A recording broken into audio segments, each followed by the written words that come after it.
میں نے عرض کیا کہ جب جناب سیدہ بزم میں آیا کرتی تھیں پیغمبر اپنی جگہ سے اٹھ جایا کرتے تھے. 3 کام پیغمبر کرتے تھے. یہ بہت سنا ہوگا آپ نے کہ پیغمبر اٹھ جایا کرتے تھے، پیغمبر اٹھ جایا کرتے تھے. میں حدیث کے وہ جملے سنا دے رہا ہوں، انشاءاللہ محظوظ ہو جائیں گے. پہلا کام ہے یرحب بہا. جب جناب سیدہ اس جگہ پر آیا کرتی تھی جہاں پیغمبر اصحاب کے ساتھ تشریف فرما ہیں، تو پیغمبر کا کام تھا، پیغمبر کا طریقہ یہ تھا یرحب بہا. یرحبو کہتے ہیں کسی کو خوش آمدید کہنا، استقبال میں آئیے آئیے آئیے آئیے، خواہ حضور حضور تشریف لائیے، یہ ہے یرحبو. میں کہہ رہا ہوں کاش آپ تک یہ بات پہنچ جائے، بڑے آرام سے کہہ رہا ہوں، طاقت نہیں میرے اندر ابھی یہ بات کہنے کی ہے. اب آپ ذرا سے تصور کیجئے، اصحاب کا مجمع لگا ہوا ہے، لوگ بیٹھے ہوئے ہیں مسجد میں، پیغمبر مسجد نشین ہے، بیچ میں بیٹھے ہوئے ہیں. اتنے میں جناب سیدہ وارد ہوئیں، پیغمبر اپنی جگہ سے کھڑے ہوئے، آئیے آئیے آئیے آئیے بنت پیغمبر، آئیے آئیے آئیے آئیے، خوش آمدید خوش آمدید خوش آمدید. میں کہوں جملہ کہوں، یعنی نبوت اپنے پورے قد و قامت سے کھڑے ہو کر دونوں ہاتھوں سے زہرا کا استقبال کر رہی ہے.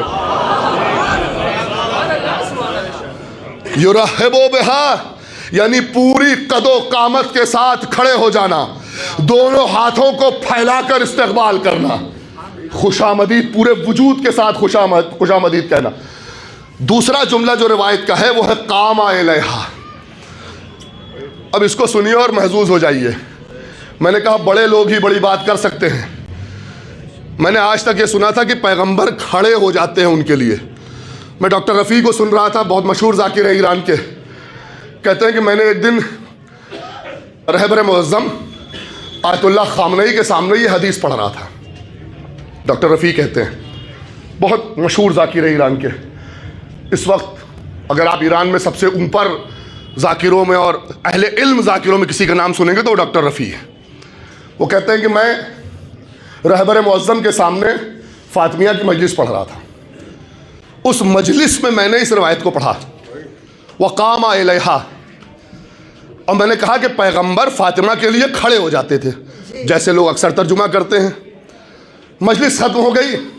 اس کے بعد میری ملاقات رہبر معظم سے تھی، آقا خامنئی سے تھی. میں ان کے حجرے میں تشریف لے گیا. میں ان کے حجرے میں گیا، انہوں نے کہا آئیے آئیے تشریف لائیے. میرا استقبال کیا، میں بیٹھا، میری گفتگو شروع ہوئی. کہتے ہیں دکتور یعنی ڈاکٹر صاحب اب قام الیہا کا ترجمہ آج سے یہ مت کیجیے گا کہ پیغمبر کھڑے ہو جایا کرتے تھے. اللہ اکبر. کہ پھر کیا ترجمہ کروں گا؟ کہا قاما اگر صرف قاما ہوتا تو کھڑے ہونے کے معنی میں تھا، لیکن قاما الا کے ساتھ آیا ہے، یعنی زہرا کی طرف دوڑ پڑتے تھے. زہرا کی طرف دوڑ پڑتے تھے. اب ذرا سا اس یرحبو کو اس قامہ الیہا کے ساتھ تصور کیجئے. پورے وجود سے نبوت کھڑی ہوتی تھی، ہاتھوں کو پھیلاتی تھی، آؤ بنت پیغمبر آؤ بنت پیغمبر، اور یہ کہتے ہوئے اصحاب کے مجمع کو چیر کے زہرا کی طرف دوڑ جاتی تھی. میں کہوں جملہ یعنی امت کو بتا رہی تھی کہ اگر زہرا اور اصحاب میں سے کسی ایک کو چننا ہو تو زہرا کی طرف دوڑ جانا. صلوات بر محمد وال.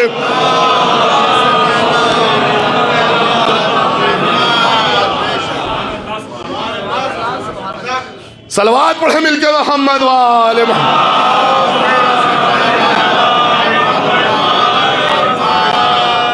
اگر اصحاب اور زہرا کے درمیان، بھائی اب تو انتخاب ہے نا، کچھ لوگ پہلے سے بیٹھے ہوئے ہیں، ایک شخصیت باہر سے آئی ہے، یا ان کے سامنے کھڑے رہیں یا دوڑ کر اس کا استقبال کریں، یا ان کی بات سنتے رہیں.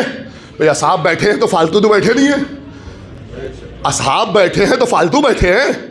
کوئی مسئلہ پوچھ رہا ہوگا، کوئی آیت پوچھ رہا ہوگا، کوئی تفسیر پوچھ رہا ہوگا، کوئی شان نزول پوچھ رہا ہوگا، کوئی کسی علم کوئی کچھ جاننا چاہ رہا ہوگا. سب بیٹھے ہوئے ہیں نا، یعنی دین دیا جا رہا ہے، دین لیا جا رہا ہے. کاش بات پہنچ جاتی. دین لیا جا رہا ہے اور دین دیا جا رہا ہے. یعنی پیغمبر بتا رہے ہیں کہ اگر زہرا کا معاملہ آ جائے تو ساری چیزوں کو روک کے پہلے زہرا کو پکڑو, کیونکہ اگر زہرا تمہارے ہاتھ میں ہے تو نہ خدا چھوٹنے والا ہے نہ دین چھوٹنے والا ہے. صلوات بر محمد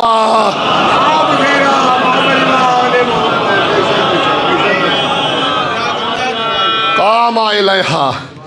پیغمبر ان کی طرف آگے بڑھ جایا کرتے تھے, ان کی طرف دوڑ پڑا کرتے تھے. اس کے بعد بوسہ دیا کرتے تھے, ہاتھوں کا بوسہ, پیشانی کا بوسہ. اللہ اکبر, قسم خدا کی, زہرا کی عظمت. پیغمبر ہاتھوں کا بوسہ اور پیشانی کا بوسہ, ہاتھ اور ماتھا چومنے کے بعد کہتے تھے میری جگہ بیٹھیے. سوچئے کتنی وی آئی پی ہے زہرا, کتنی وی آئی پی ہے زہرا. میں بتاؤں کتنی وی آئی پی ہے زہرا؟ بس ایک حدیث سنیے اور بات ختم کرتا ہوں آج کی مجلس. لو کان الحسن شخصا لکان فاطمہ. لو کان الحسن شخصا, شورا حضرات تشریف فرما ہے, بڑی قیمتی حدیث دے رہا ہوں. لو کان الحسن شخصا لکانت فاطمہ. اگر خوبیاں کسی ایک, خوبیاں ساری خوبیاں, اگر خوبیاں کسی ایک پیکر میں, کسی ایک مجسمے میں آ جائیں تو فاطمہ ہوں گی. نہیں, ابھی محظوظ نہیں ہوئے. حدیث کا آگے کا جملہ بتائے گا زہرا کتنی وی آئی پی ہے, کتنی امپورٹنٹ ہے. کہتے اگر ساری خوبیاں ایک جگہ جمع ہو جائیں تو زہرا کی شکل میں ہو جائیں گی. بل ہے اعظم, بلکہ یہ تو خوبیوں سے بھی برتر ہے. یعنی ساری خوبیاں اپنے پورے قد و قامت کے ساتھ اگر کھڑی ہو جائے تو زہرا کے سامنے چھوٹی دکھیں گی. صلوات بر محمد وآل.